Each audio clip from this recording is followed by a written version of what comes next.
and entered into the camp of the Syrians. When they got in the most part of the city, of the camp of the Syrians, the Bible said, behold, there was no man there. Amen, amen, amen. We're going to use that as the subject with the Lord help on today. Dealing with these 4 men that had leprosy, and we can compare it to where we are today in a situation and position that we find ourselves in. The subject today is, where do we go from here? Where do we go from here? Amen, amen, amen. We use this subject to deal with what happened in 2 Kings, but to make comparison to where we are now. I used an illustration a few months ago about, when you go to the amusement parks, and basically in Six Flags, you can always have a big map in case you got lost and your direction became blurred, you didn't know where you were and couldn't find your way out of the park. They always have signs. You look at that map on the wall, on the sign, on the place there was a place there, and you look at it and it says, "You are where? Here." Right. Let you know where you were at the time so you can find your way to get out, and show your map on how to get out based upon where you were. They will tell you where you are. You are here. Amen. Amen. So we use the illustration. The fact is, wherever you are in life, everybody is in different positions, in different places in your life. All right. Some are here, some are there, but we want to look at the fact of where you are. And the subject is, since you know where you are, in the situation that you find yourself in, the question is, since you know where you are, you know what got to be done, the question is, where did you go from here? So we're here today where we got to make a decision. We got to decide some things. We know where we are. We don't know exactly what we got to do, but sometimes we just need to do something sometimes. Because sometimes we make a decision and we analyze the problem. It may not be as bad as it appears to be. When you look at it close enough, you'll find out where you are and some of the things that could be done if you do them, and what may be the result if you do or don't do it. Then before you know it, you find, well, it won't be as bad for me to try this because it's not going to do me any harm. Amen. Because sometimes in life we'll face a situation where we don't know what to do, but sometimes it may not be any harm, but to do something that you think may not be any good. Amen. Have you been in a situation where you say, I don't know what to do, and if I do something, I might mess up, but it's already messed up. All right.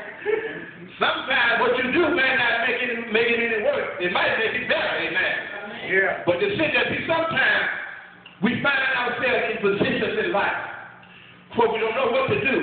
And so we're trying to find out what to do. We write and grope about where we are. Yeah. We start sending out invitations to pity parties because I know where I am. I'm here. Yeah. And I know how to get from where I am to where I want to be. So all I know is to do what I have done to do is to call all my friends and the ones that know me and have me a pity party. Because I'm here, but I don't know what to do. I know where I am, but I don't know what to do with where I am right now. All right. Amen, amen. And so we're looking at things that are present here today, and the prophet made a statement. He said, before this time, next week or next year, he said, before this time, the next month, tomorrow, you said a fine flour shall be sold for 64 cents. And two barrels of harvest shall be sold for a certain amount. But the principle of the fact is that he was letting the people know that God has a way of doing things. And God has prophesied to us. And He's told us on many occasions that wherever you are now, He said, don't count out what may take place on tomorrow. Amen. He said, you may know where you are today.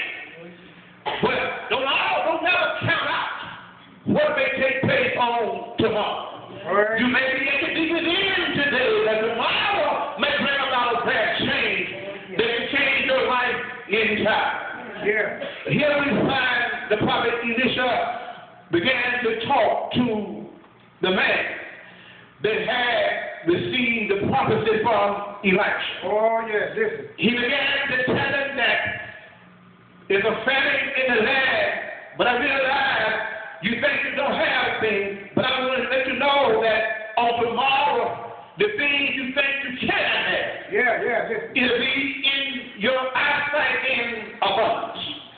But the man said, with God over my witness to make this condemnation, don't worry about how God will do it. Amen. God has a way of doing things that sometimes we don't know exactly how he's going to do it, when, and where he's going to do it. But we got to just trust in the Lord that he's able to do what he's big enough, bad enough, and strong enough to do. So the prophecy had went forth, and because the prophecy go forth and had to come back in the right manner, God had to perform his will. Listen. Some of you here today have been faithful or never, and you have been before. You got to make a decision. You got to decide what you're going to do. And the situation don't look good all around you. And sometimes you got to analyze where you are. To determine what you need to be. Then the Bible said when the prophecy was put out, that God went on and showed us in the passage about 4 men that were filled with leprosy. They were in a condition like we may find ourselves in a condition today. They were in a condition where they were put out from society. Yes, sir. And the problem they had was the fact that they didn't have enough food to eat. Because they had become outcasts and had been put out from the city. And the famine that they were in had nothing to do with the fact that they were hungry. They were hungry because they couldn't get food to eat. Because they couldn't go into the city to get the food. And because the famine was there was just a small, minute thing in their life. Because they had leprosy and the famine was there also.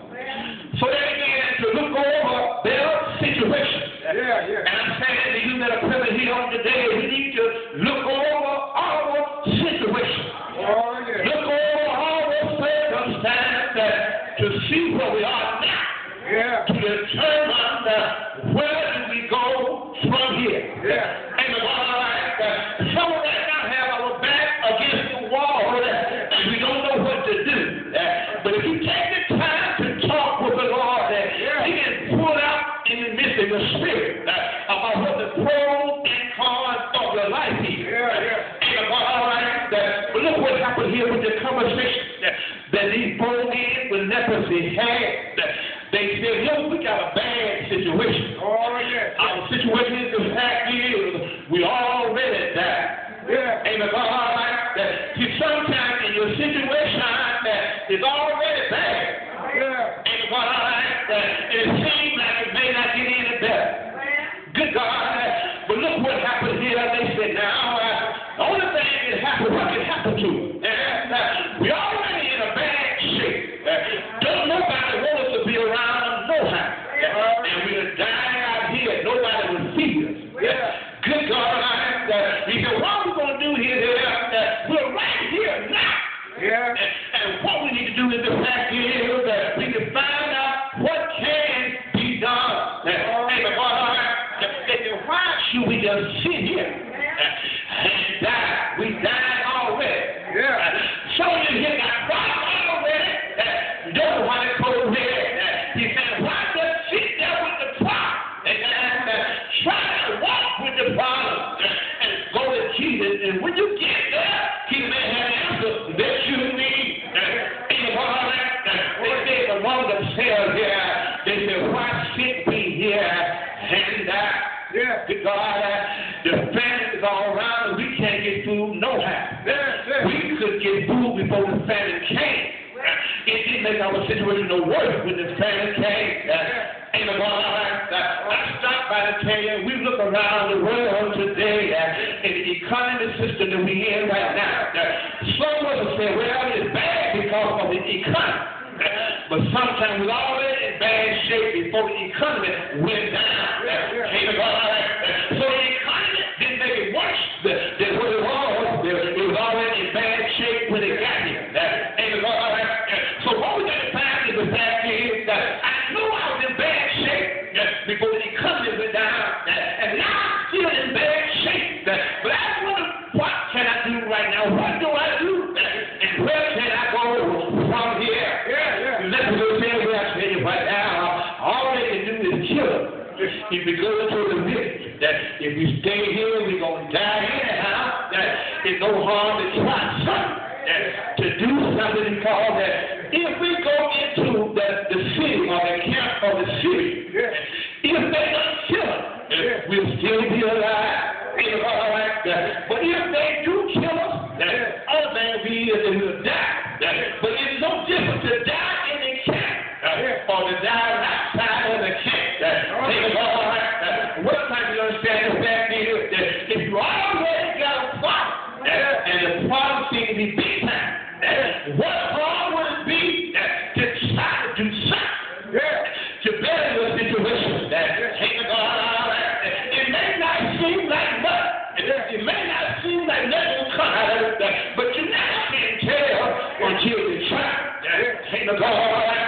They made up in their mind and said, well, we're going to go through this thing. So go down into the camp of the city. If they don't kill us, we'll be all right. But if they kill us, we're in the same position that we're in right now.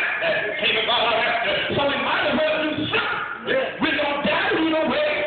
But when they went down and God began to move, sometimes if you do something and try God, not knowing the outcome of the situation, sometimes God will come and intervene for you. The Bible said that faith without works is dead. To how much faith you got to put the faith with the work and try God anyhow. I remember on the top of Mount Carmel was a prophet named Elijah that had to try God and put him to the test. Every now and then you ought to try God and put him to the test. Say, God, I don't know where I'm going and how to start to get where I need to go. But God, I'm going to trust in you and lean not to my own understanding. All of my ways are going to acknowledge you, and I know you will direct my path. Ain't you all right? But look what happened here when the bird left. Maybe now we're going down into the camp, and if we don't get killed, we'll still be alive. We're not going to just sit here and mope and complain. We're not just going to sit here and shed tears and say, oh, woe is me. I know my condition. I don't like where I am, but I'm going to try to do something about my condition. I'm going down into the camp, and maybe something might happen. But the Bible says as they went, God saw them coming down to the camp. God made a noise inside of the village, and they thought that God had raised up an army of Israelites to come down to destroy them. They did not know that what God was prepared for. Sometimes you understand the fact is you don't know the awesome hand of God. Don't sit there where you are and do nothing. Try to do something. Where it is, where do you go from here? They didn't know what the outcome would be, but they went on anyhow. Like Sister John going on Thursday, not knowing what the full outcome was going to be, but she going on anyhow. Ain't a God. Brother John that go on hospital to hospital, not knowing what the problem is going to be, but God has once, twice, 3, 4 times now showed up and showed out. Ain't a God all right? They went on down to the camp, and God had made preparation. God will make provision for you when you try to do something to help yourself out. Don't sit there and mope and cry and complain. Just don't sit down and do that. Get up off yourself and say, God, I'm going in, young man. I don't know where I'm going and what I can do when I get there. But God, I'm going on trusting that you got the answer to my problem. Ain't the God all right? They went down to the camp, and God had intervened like in the back pot. God had made provision for them before they got there. Sometimes when you make a start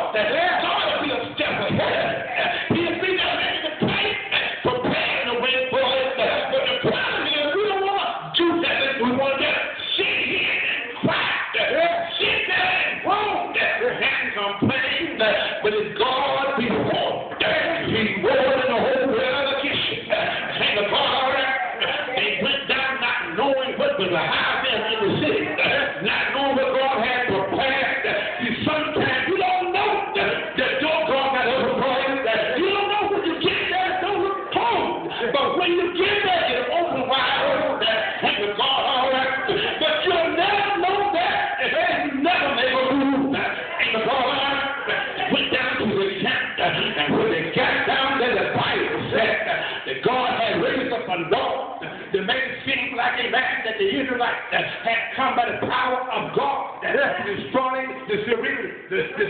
And when they got there, everybody had fled and left the camp. And when they went down there to try to fight a battle, and sometimes you might even have to fight the battle. You think you got to fight it, stand still and let God fight your battle. Stand still and see the salvation of the Lord.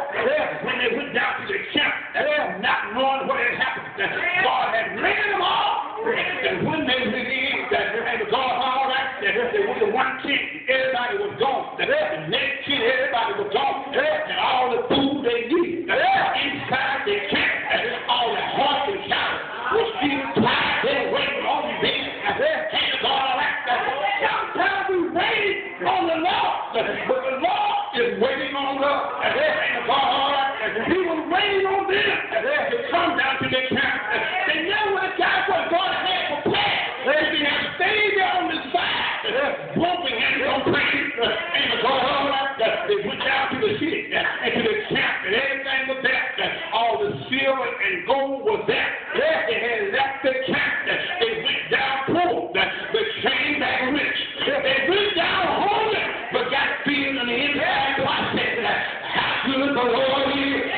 What I'm trying to get you to understand is the fact is that you're back against the wall today, not knowing what you're going to do. So my question is, where do you go from here?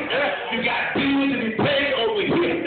While they in a panic, what you going to do? Well, I don't have enough to pay all the bills, no house. But just do what you can. And God will make provision for it. Hey, you all right? Where do you go from here? Don't just sit still. Move forward. Do the best that you can.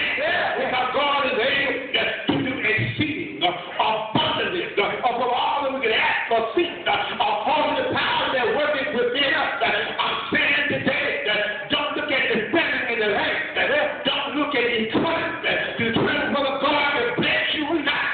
God can bless with or without a spend. It doesn't mean that God can't move because we're surrounded by problems, surrounded by situations, and surrounded by circumstances. God can still intervene and turn the whole situation around. Where do you go from here? And I close out today the fact that we feel the man that's back here, that God wants to hear from us. He knows where we are. He don't want to know what we're going to do till we know where we are. You're going to stand there and try to go forward and trust God. Because sometimes you don't know exactly how God's going to move. Don't try to figure out God, but just move on. By faith, God can bring you. The other one that same Jesus was talking about. That's what he knows the whole record point for your sins and my sin went down the grave for 3 days and 3 long nights. Early on the first day, he got it to wear all power in his hands, not black power, not white power, and not every power, but the saving power, the redeeming power, the sanctifying power, the uplifting power, how to pick you up and turn you all around, how to put your feet on solid ground. Do you know it? You got to trust in the Lord and lean not to your own understanding. God has a way to bring you out. God has a way of doing things. God has a way of bringing things to pass. Let go and let God. What a mighty God that we serve. He's bigger than your father. He's greater than your father. He's awesome God. He's God by himself. Yes, sir. He's God all by himself. Oh, yes. He's bigger than our father. Yes, yes. He's bigger.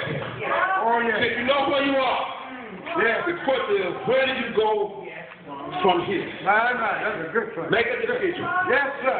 Analyze the problem. Yes, sir. Will you be worse off if you did something? Yeah. Then you're all right now? All Like I right. said, we already died. Yeah. All they can do to us is kill us. If they kill us, We just as dead if they kill us. If we just die, we have salvation. Yeah. It doesn't matter. If you see a dead, you just dead. Yeah. So sometimes situation you're facing, it doesn't matter. You're already in bad shape. Yeah. And sometimes making a move may not make it worse. It may make it better. Yes, sir. Because you don't know what lies ahead. Because as you make a move, God can make a preparation for you. Yeah. If you don't do anything, like there's nothing from nothing, leave nothing. Give God something to work with. Yes, sir. Give God something to work with. Oh, yes. Something to work with. That's a quiet thing the door of the church is open. Yes, sir. That's a powerful message. Yes, sir. Like years ago, when our forefathers, they have a lot of lives that we have on today. But they had the Spirit of God. A lot of things God would talk to them, it seemed like it was way out of left field. It didn't matter. They didn't have much. It didn't stop them. Because they trusted God. They know how God will do what He's going to do.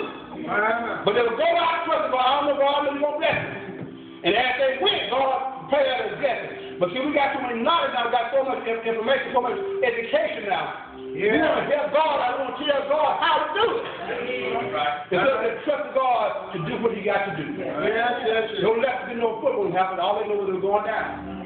And because God saw it going down and they made decisions, we're going on anyway. And God helped it. Oh, yeah. Sometimes God will help us. Sometimes we don't even want to make a move.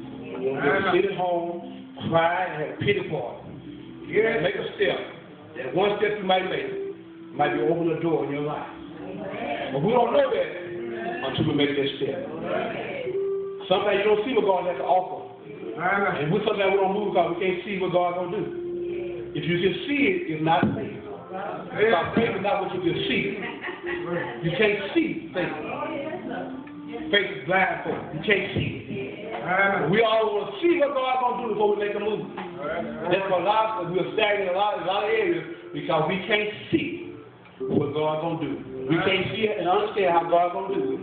And because of that, we don't make a move. Because we can't see. We can't see.